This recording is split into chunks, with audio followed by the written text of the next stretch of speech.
السلام علیکم ورحمۃ اللہ وبرکاتہ۔ امید ہے کہ آپ تمام حضرات بخیر و عافیت ہوں گے۔ آپ تمام حضرات کی خدمت میں بہت قیمتی بات لے کر حاضر ہوا ہوں۔ اب اس بات کو شروع کرتے ہیں بغیر تاخیر کیے ہوئے۔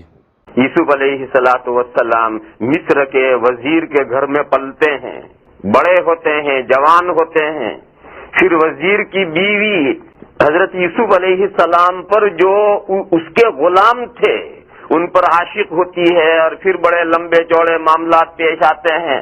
پھر وہ معاملہ پیش آتا ہے جب شاہی خاندان کی ساری عورتیں ایک ٹی پارٹی میں اکٹھا ہوتی ہیں، اور وہ ساری عورتیں حضرت یوسف سے سفارش کرتی ہیں کہ وہ اپنی سیٹھانی کی بات مان لیں۔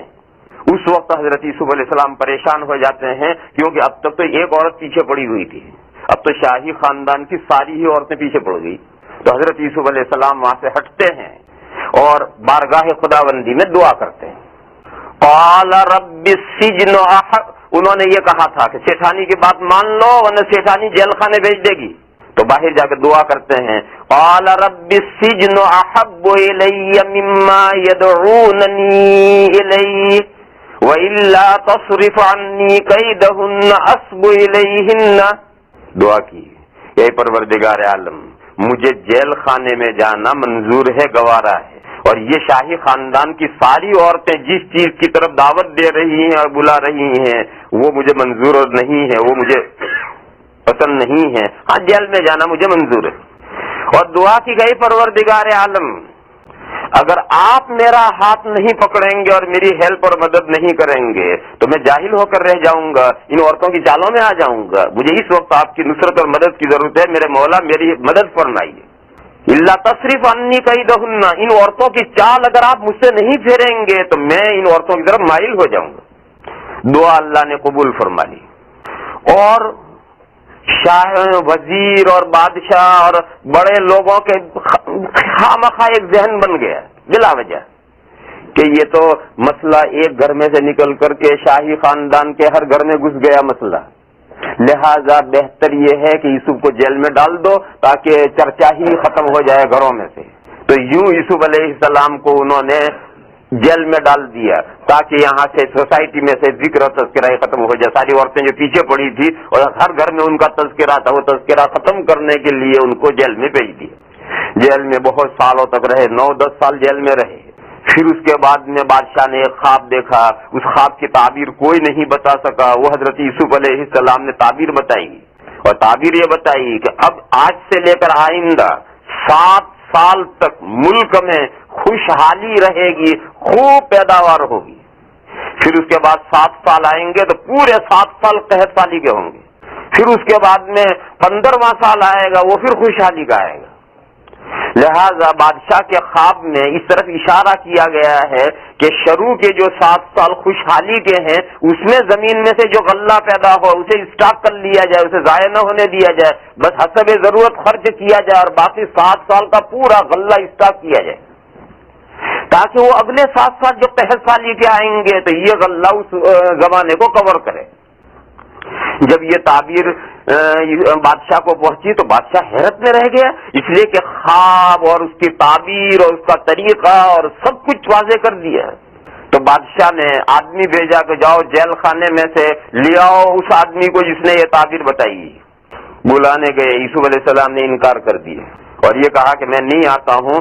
جاؤ بادشاہ سے یہ کہو، اپنے لارڈ سے جا کر یہ کہو کہ مجھے جس جرم میں جیل میں ڈالا گیا ہے وہ مقدمے کی کارروائی چلائی نہیں گئی ہے، بغیر مقدمے کی کارروائی چلائے ہوئے، بغیر مجھ پر کوئی جرم ثابت کیے ہوئے مجھے جیل میں ڈالا گیا ہے، لہذا پہلے مقدمے کی کارروائی چلاؤ، اور میں گنہگار ہوں یا بے گناہ ہوں یہ بات کلیئر کرو۔ بات تو صحیح ہے کہ ایک آدمی کو جیل میں ڈال دیا گیا ہے، 10 سال سے جیل میں ہے، اب وہ چھوٹ کر آ جائے گا تو یہ تو بات اس کے دامن پر داغ بنی رہے گی کہ 10 سال اس نے جیل کاٹی۔ حالانکہ حقیقت یہ ہے کہ وہ بے گناہ جیل میں ڈالا گیا ہے، اور بے گناہ اس کا کوئی مقدمہ ہی نہیں چلایا گیا، کیس ہی نہیں چلایا گیا، اس پر کوئی جرم ہی ثابت نہیں کیا گیا اور اسے جیل میں ڈالا گیا ہے۔ تو پہلے حضرت یوسف علیہ السلام نے ڈیمانڈ کی کہ پہلے میرا مقدمہ چلایا جائے اور اس کی کارروائی کی جائے اور یہ بتایا جائے کہ میں مجرم ہوں یا میں مجرم نہیں ہوں۔ بادشاہ نے شاہی خاندان کی سب عورتوں کو طلب کر لیا، وزیر کی بیوی بھی اور دوسری سب عورتیں بادشاہ نے طلب کر لی، اور بادشاہ نے طلب کر کے کیس کی کارروائی شروع کی اس نے، اور بادشاہ نے ان عورتوں سے پوچھا بتاؤ یوسف کے بارے میں کیا کہتی ہو تم سب؟ تو شاہی خاندان کی تمام عورتوں نے ایک زبان سے کہا کہ وہ تو معزز فرشتہ ہے۔ جب سب نے کہا وہ معزز فرشتہ ہے تو اب وزیر کی بیوی کو جک مار کے اقرار کرنا پڑا، اور اس نے بادشاہ کے سامنے اقرار کیا کہ یوسف بے گناہ ہے، اور اب بات کلیئر ہو گئی ہے، میں زیادہ دنوں تک اس پر پردہ نہیں ڈال سکتی ہوں، جرم میرا ہے، غور غلایا میں نے تھا، دھوکہ دینے کی میں نے انہیں کوشش کی تھی، وہ بے گناہ ہے۔ بہرحال بات صاف ہو گئی۔ یہ مقدمہ کیوں چلوایا یوسف علیہ السلام نے؟ قرآن کریم میں ہے، یوسف علیہ السلام نے یہ کہا کہ میں نے یہ مقدمہ اس لیے نہیں چلوایا تاکہ میرا بے گناہ ہونا ظاہر ہو اور ساری دنیا جان لے کہ میں گنہگار نہیں ہوں، بے گناہ ہوں، کیا اس لیے میں نے مقدمہ نہیں چلوایا؟ اپنی برات کے لیے، اپنے کو پاک صاف ثابت کرنے کے لیے میں نے مقدمہ نہیں چلوایا۔ ذالک لیعلم انی لم اخنہ بالغیب، یہ مقدمہ میں نے اس لیے چلوایا ہے کہ میرا جو باس تھا، میرا جو سیٹ تھا، مصر کا وزیر جس نے مجھے بازار سے خریدا تھا اور گھر میں لا کر بیٹے کی طرح پالا پوسا تھا، اس کے سامنے اس کا ذہن صاف ہو جائے اور اس کے سامنے یہ بات کلیئر ہو کر آ جائے کہ میں نے اس کی بیوی پر بری نظر نہیں ڈالی۔ اب تک تو اس کا جو وزیر ہے اس کا ذہن اللہ جانے کیا ہے، کیونکہ ساری دنیا طرح کی باتیں سنتا ہے کہ قصور بھی اس کی وزیر کی بیوی کا ہے یا قصور یوسف علیہ السلام کا ہے، یہ بیوی ان کے پیچھے پڑی ہے یا یوسف علیہ السلام ان کے پیچھے پڑے ہیں، تو بات کلیئر نہیں۔ لیکن جب مقدمہ ہو کر ساری کارروائی کلیئر ہو گئی تو اس وزیر مصر کا ذہن صاف ہو گیا کہ نہیں، یوسف جو ہے اس نے کوئی خیانت نہیں کی، وہ پورا وفادار غلام تھا۔ ذالک لیعلم انی لم اخنہ بالغیب وان اللہ لا یہدی کید الخائنین، اور خیانت کرنے والے جو لوگ ہوتے ہیں ان کی چالیں زیادہ دنوں تک کامیاب نہیں ہوتی، کچھ وقت تک تو ان کی چالیں چلتی ہیں لیکن زیادہ دنوں تک چالیں نہیں چلتی۔ کہتے ہیں کہ جھوٹ کے پیر لکڑی کے ہوتے ہیں، کچھ دنوں کے بعد میں ٹوٹ جاتے ہیں، زیادہ دور تک جھوٹ نہیں چلتا۔ جب یہ سب ہو گیا تو بادشاہ نے پھر بھیجا کہ اب مقدمے کی کارروائی مکمل ہو گئی ہے، تم بے گناہ ہو، اب آ جاؤ۔ تب یوسف علیہ السلام جیل خانے میں سے بادشاہ کے پاس آئے، اور اب تک تو بادشاہ نے خواب کی تعبیر وہیں جیل خانے سے منگوائی تھی۔ اب جب یوسف علیہ السلام دربار میں آئے اور اس نے خود براہ راست یوسف علیہ السلام سے گفتگو کی تو یوسف علیہ السلام تو آگے چل کر نبی بننے والے ہیں، اور ہونہار بیروے کے چکنے چکنے پاس پہلے ہی سے اس کے ہوش مندی اور دانش مندی اور حکمت اور سمجھداری کے آثار نمایاں اور ظاہر ہوتے ہیں۔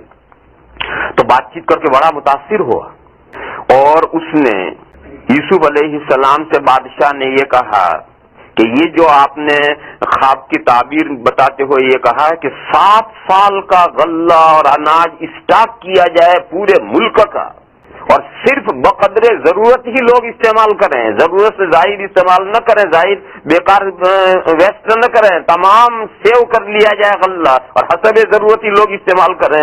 تو اب مہینہ 2 مہینہ 6 مہینے 7 مہینے کا اسٹاک ہوگا، 7 سال کا مسلسل اسٹاک کرتے ہی جاؤ اور وہ محفوظ رہے، سڑے نہ بگڑے نہ، تو بڑا لمبا چوڑا کام ہے۔ تو یہ کام کیسے انجام دے؟ تو یوسف علیہ السلام نے یہ فرمایا کہ اگر آپ کے بس میں یہ کام نہیں ہے تو یہ کام مجھے سونپ دو، میں کر دوں گا۔ قال اجعلنی علی خزائن الارض انی حفیظ علیم، فرمایا کہ میں اس پر پوری قدرت رکھتا ہوں، پورے ملک کا غلہ محفوظ کر کے دکھاؤں گا، اور مجھے اس کے طریقے معلوم ہیں، اگر آپ کے بس میں یہ کام نہیں ہے تو یہ کام مجھے سونپ دو۔ چنانچہ بادشاہ نے یہ کام حضرت کو سونپ دیا۔ اب گویا پورے ملک مصر کے تمام پیداوار کے مالک حضرت ہو گئے۔ اب جس طرح سے حضرت اجازت دیں گے اتنی لوگ استعمال کریں گے، دوسرا حضرت لوگوں سے خرید کر سب اسٹاک کر لیں گے۔ ہر کسان کو اس کی ضرورت کے بقدر استعمال کرنے کی اجازت ہے، بقیہ گورنمنٹ کو بیچو، اور گورنمنٹ پیسہ دے کر کے وہ غلہ لے کر گورنمنٹ محفوظ کر دے گی۔ اب اس کے طریقے حضرت نے شروع کر دیے۔ تو جب پورے ملک کی پیداوار کا حضرت کو جمع کرنے کا اختیار مل گیا تو گویا پورا ملک حضرت کی قلم رو کے سرکل میں آ گیا. پورے ملک میں دورے کرنے پڑیں گے, جگہ جگہ جانا پڑے گا. اس مرحلے پر جب بات پہنچی تو قرآن کریم نے قصہ روکا. یہ قصے کا بیان چلا آ رہا تھا, اوپر سے قرآن کریم نے وہ قصہ روکا اور روک کر چند آیتیں ارشاد فرمائی ہیں. وہ چند آیتیں جو ہے ان میں یہ مضمون بیان کیا گیا ہے جو مضمون میں سمجھا رہا ہوں. پورے ملک مصر میں وہ جم گئے. وَكَذَلِكَ مَكَّنَّا لِيُوسُفَ فِي الْأَرْضِ, ایسا جماع عطا کر دیا کہ پورے ملک میں جہاں چاہیں تشریف لے جائیں اور جہاں چاہیں ٹھہریں. جیسے اپنا ایک آدمی کا اپنا بہت بڑا 500,000 بیگھے کا فارم ہوتا ہے تو جہاں چاہے جائے, جہاں چاہے رات گزارے, ادھر رات گزارے, وہاں رہے, پورا 1000 بیگھے کا فارم اس کا ہے.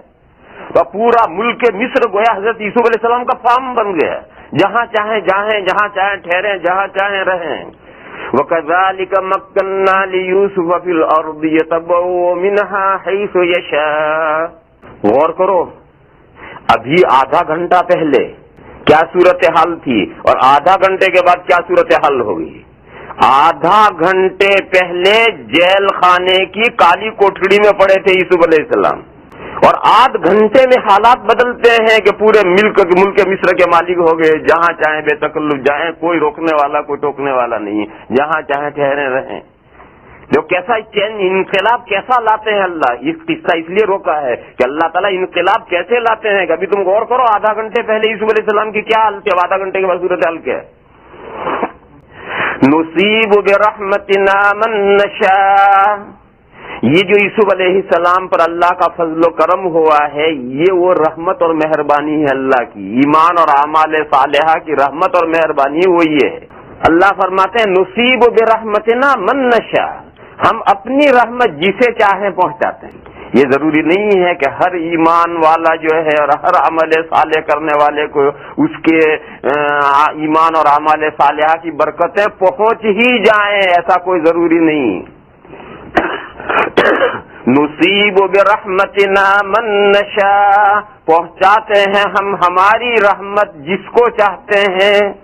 بلکہ جتنے اللہ کے مقرب بندے ہیں ان کی آزمائشیں زیادہ ہوتی ہیں. ان آزمائشوں میں سے زیادہ تر آزمائشیں غریبی کے ذریعے سے ان کی ہوتی ہیں. غور کرو, آقائے دو جہاں تاجدار مدینہ حضرت محمد مصطفیٰ صلی اللہ تعالی علیہ وسلم جو اللہ کے سب سے زیادہ محبوب اور مقرب بندے ہیں, سب سے زیادہ سخت حالات حضور پر آئے ہیں. اور اتنے سخت حالات آئے ہیں کہ 2 مہینے حضور کے گھر میں چولہا نہیں جلتا تھا, کوئی چیز پکانے کے لیے ہوتی نہیں تھی. بس وہی جو گھروں میں کھجوریں ہوتی تھی وہ کھجوریں کھا لی, پانی پی لیے. کھجوریں اور پانی پر 2 مہینے صورتحال گزر جاتی تھی, گھر میں کوئی چیز پکانے کے لیے نہیں ہوتی تھی. کئی وقت کے فاقے, اور فاقے سے بےتاب ہوتے تھے تو پیٹ پر پتھر باندھتے تھے, 1 نہیں 2 پتھر باندھتے تھے. یہ سب حالات حضور پر گزرے ہیں. تو ایسا ضروری نہیں ہے کہ جس کا ایمان پکا ہو اور عمل صالح اس میں بہت مضبوط عمل صالح کرتا ہو, وہ کبھی بھوکا نہ رہے, کبھی بیمار نہ ہو, کبھی پریشانی نہ ہو, ایسا کوئی ضروری نہیں ہے. تو اللہ تعالیٰ جس کو چاہتے ہیں اپنی رحمت پہنچاتے ہیں. ایمان اور عمل صالح کی جو برکتیں اور رحمتیں ہیں وہ ضرور پہنچتی ہیں, مگر ہر ایک کو پہنچنا ضروری نہیں ہے. جسے اللہ تعالیٰ چاہے اسے پہنچاتے ہیں.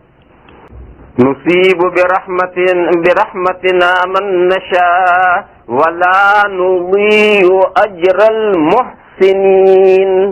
فرمایا کہ نیکوکاروں کا اجر ہم ضائع نہیں کرتے.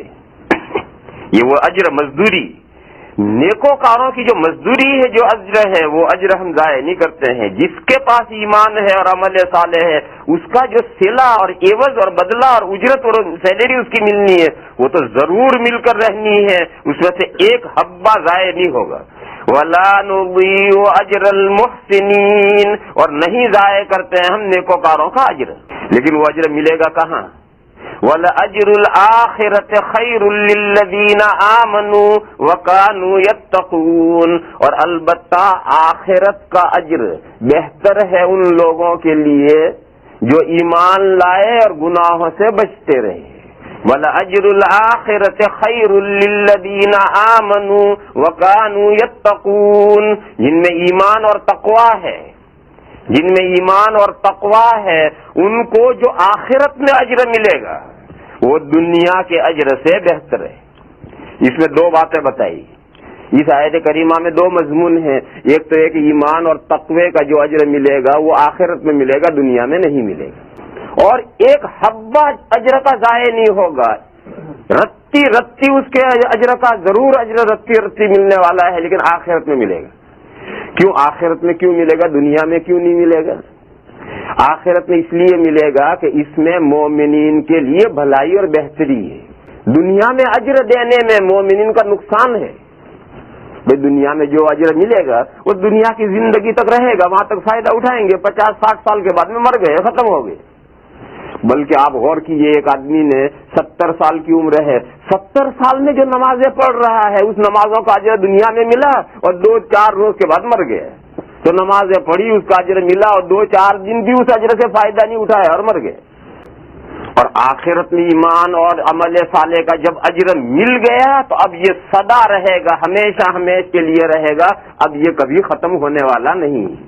تو دنیا کی زندگی تو ختم ہونے والی ہے، لہذا دنیا کی زندگی میں اگر ایمان اور عمل صالح کا اجر دے دیا جائے تو مومنین کا نقصان ہے، اور آخرت میں اجر ملے تو آخرت کا اجر مومنین کے لیے بہتر ہے۔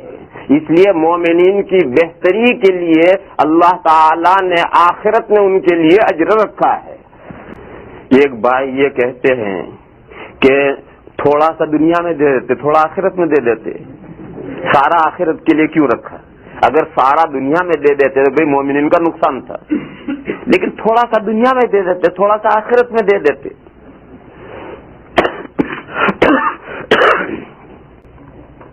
ایسا نہیں ہوتا، ایسا ہوتا نہیں، کیونکہ یہ جو اجر ہے، تم دنیا کی جو نوکری ہے اسی کو لو، نوکری جب پوری ہوگی، ویک پر پوری ہوگی یا مہینے پر پوری ہوگی یا سال پر پوری ہوگی تب سیلری ملے گی۔ اور نوکری کے درمیان میں اگر دوپہر کو چائے ملتی ہے تو یہ چائے تنخواہ میں سے نہیں کٹے گی کہ ہمیں اپنی تنخواہ میں سے چائے بھی پلایا کرو، نہیں، تنخواہ میں سے چائے نہیں پہلے پلائی جاتی۔ اگر سیٹ چائے پلائے گا تو اس کی طرف سے ایک احسان ہوگا، وہ اس کی تنخواہ میں سے چائے نہیں ملے گی، تنخواہ تو جب اس کا کام پورا ہوگا تب تنخواہ اسے ملے گی، اور یہ اس سے پہلے اگر دیا جائے گا تو یہ اس کی طرف سے ایک احسان ہوگا۔ قاعدہ یہی ہے، لہذا عمل کرنے والا جب عمل مکمل کرے گا تب اجر ملے گا۔